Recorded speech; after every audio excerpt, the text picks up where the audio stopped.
السلام علیکم. ابرار رشید آپ کی خدمت میں ایک مرتبہ پھر حاضر ہے.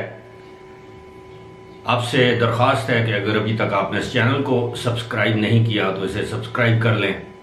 جو گھنٹی کا بٹن ہے اس کو بھی ضرور پریس کریں. بالآخر وہی ہوا جس کا خدشہ یا ڈر تھا. اب گزشتہ روز وزیر اعظم نے اپوزیشن لیڈروں کے خلاف جو مغلظات استعمال کیے، آج ان کا جواب ایک ایک کر کے ان کو موصول ہو رہا ہے. آج بلاول بھٹو زرداری نے پریس کانفرنس کی. اس نے کہا کہ میری رگوں میں آصف علی زرداری اور بے نظیر بھٹو کا خون دوڑ رہا ہے. تم اگر بندوق کی بات کرتے ہو تو ہم بندوق چلانا بھی جانتے ہیں. یہ الگ بات ہے کہ ہم بندوق چلانا نہیں چاہتے، لیکن ہم تمہیں کہیں کا نہیں چھوڑیں گے. اور بھی بہت سی باتیں بلاول بھٹو زرداری نے کی. ظاہر ہے ایک جذباتی انسان ہے. اگر آپ اس کے والد کے بارے میں اس طرح کی بات کریں، کوئی میرے والد کے بارے میں بات کرے تو ظاہر ہے میں اس کو کہاں چھوڑوں گا. لیکن یہ تو پھر بھی اس نے تہذیب کے دائرے کے اندر رہتے ہوئے. لیکن بات وہی ہے، اگر اللہ تعالیٰ آپ کے گناہوں پر پردہ ڈالتا ہے، اس کی پردہ پوشی کرتا ہے. اگر آپ کسی کے گناہوں پر پردہ ڈالیں گے تو اللہ آپ کے گناہوں پر پردہ ڈالے گا. اگر آپ کسی پر الزام تراشی کریں گے تو 100 انسان آپ کے اوپر الزام تراشی کرے گا. اور الزام تراشی کیا حقیقت آج بلاول نے کہہ دیا کہ تمہیں تو لاس اینجلس کی عدالت سے ایک مقدمے میں سزا ہوئی ہے، یعنی تمہارے خلاف فیصلہ ہوا ہے. ہمت ہے تو جاؤ لاس اینجلس امریکہ میں. یہ ابھی بھی جب بھی گئے ہیں یہ موصوف، میں چیلنج کرتا ہوں، یہ ڈپلومیٹک امیونٹی کے بغیر لاس اینجلس جائیں. اب سب کو معلوم ہے وہاں کس مقدمے کا فیصلہ کس کے خلاف اور کب اور کیوں آیا. یہی بات ہے کہ آپ کسی کی طرف ایک انگلی اٹھاتے ہیں تو کم از کم 3 انگلیاں آپ کی طرف آتی ہیں. شیشے کے گھر میں رہ کر آپ دوسروں پر پتھر برسائیں گے تو اس کا انجام بھی آپ جانتے ہیں. اور آج پھر بلاول نے وہ صحیح معنوں میں وہ نوجوان گرجا اور برسا. اس نے کہا تم نے تو کینسر کے مریضوں کے لیے آنے والے عطیات اور چندے جو ہیں وہ اپنی پارٹی اور اپنے گھر کا کچن چلانے کے لیے استعمال کیے ہیں. ابھی تو الیکشن کمیشن میں اس کیس کا فیصلہ آنا ہے جس میں واضح طور پر اس رپورٹ میں لکھا ہوا ہے کہ انہوں نے بھارتی شہریوں سے، یہودیوں سے، امریکن سے، مختلف لوگوں سے، غیر قانونی طور پر کمپنیوں سے لاکھوں ڈالر وصول کیے. وہ 26 کے 27 اکاؤنٹ چھپا کر رکھے. ابھی تو اقتدار میں ہے عمران خان صاحب. جب آپ اقتدار سے جائیں گے تو جس طرح میں پہلے کہہ چکا ہوں، دیکھیں میری کوئی ذاتی مخاصمت، کوئی ذاتی دشمنی عمران خان سے کیا ہو سکتی ہے. میں سیاسی طور پر عمران خان کے مخالف ہوں.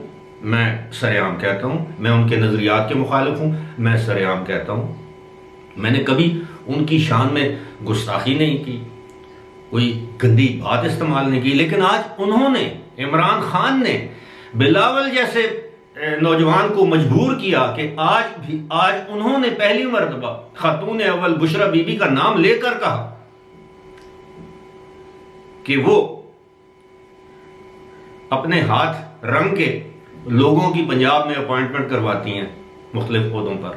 تو کیا فائدہ جب آپ کے اندر خامیاں موجود ہوں. میری ذات میں اگر 2 خامیاں بھی موجود ہیں تو میں کسی کی آدھی خامی کی طرف بھی اشارہ نہیں کروں گا. جبکہ میری ذات خامیوں سے بھری ہوئی انسان کی، کوئی بھی انسان، ہم کوئی ولی تو نہیں ہے نعوذ باللہ، ہر انسان کے اندر کمزوریاں ہیں، خامیاں ہیں. تو کیا ضرورت ہے آ بیل مجھے مار.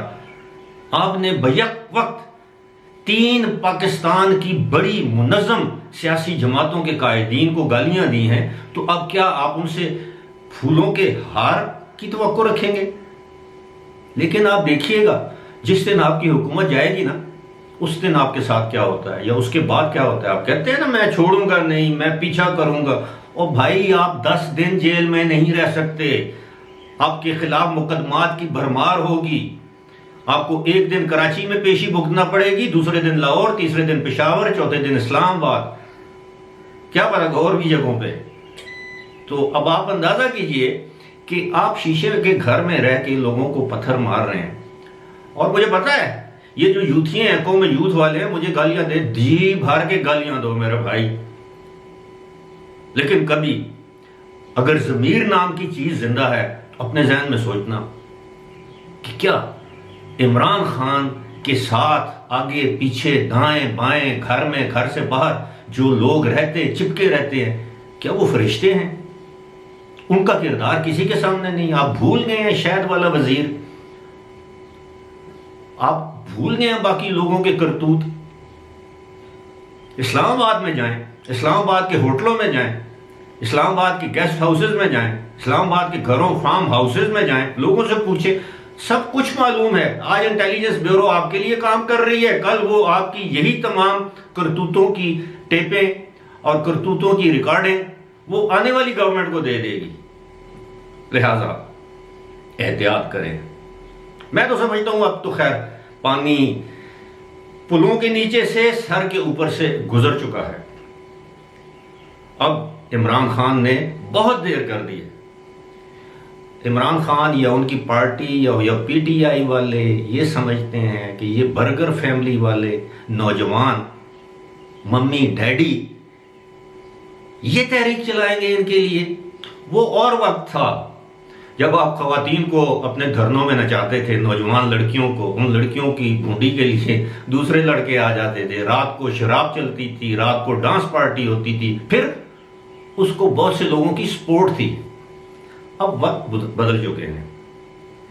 اور ویسے بھی آپ ریاست مدینہ کی بات کرتے ہیں، آپ کہتے ہیں کہ میں بدل گیا ہوں، میں بہت تبدیلی آ گئی ہے، اب تو میرے اندر روحانیت آ گئی ہے۔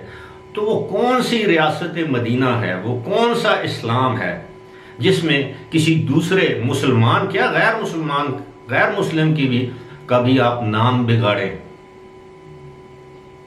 کہتے ہیں کہ مومن وہ ہے جس کی زبان سے کسی دوسرے کو تکلیف نہ پہنچے۔ تلوار کا زخم بھر جاتا ہے، زبان کا دیا ہوا زخم کبھی نہیں بھرتا۔ بے تحاشا احادیث مبارکہ ہیں جس میں بتایا گیا ہے کہ اے لوگو دوسروں کے نام مت بگاڑو۔ اسلام میں اس کو سخت ناپسندیدہ فعل قرار دیا گیا ہے۔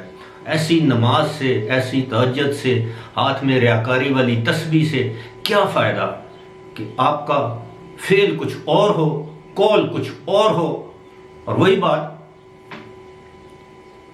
بغل میں چھری اور منہ میں رام رام۔ اللہ کو ایسی عبادات کی کوئی ضرورت نہیں ہے۔ جب مخلوق خدا آج پاکستان کی 90-95% آبادی جو ہے وہ ہاتھ اٹھا کر، جھولی اٹھا کر آپ کو بددعائیں دے رہی ہے، تو لوگوں کی بددعاؤں سے بچیں، اللہ کے عذاب سے بچیں، توبہ کریں۔ جتنے جھوٹ آپ نے اقتدار سے پہلے، اقتدار کے دوران بولے ہیں، اس پر اللہ سے معافی مانگے، قوم سے معافی مانگے۔ اسی کے ساتھ مجھے دیجیے اجازت۔ خدا حافظ۔